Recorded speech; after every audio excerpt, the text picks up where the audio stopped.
இன்னைக்கு வேற கேள்வி. ஒரு குளத்துல கொஞ்சம் பூ இருந்தது. கொஞ்சம் குருவிகள் பறந்து வந்து அந்த பூ மேல உட்கார்ந்தது.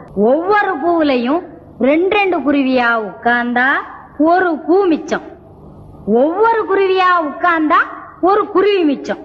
அப்படின்னா அந்த குளத்துல எத்தனை பூ இருந்தது, எத்தனை குருவி பறந்து வந்தது? 4 3. 4 3மா? எப்படி?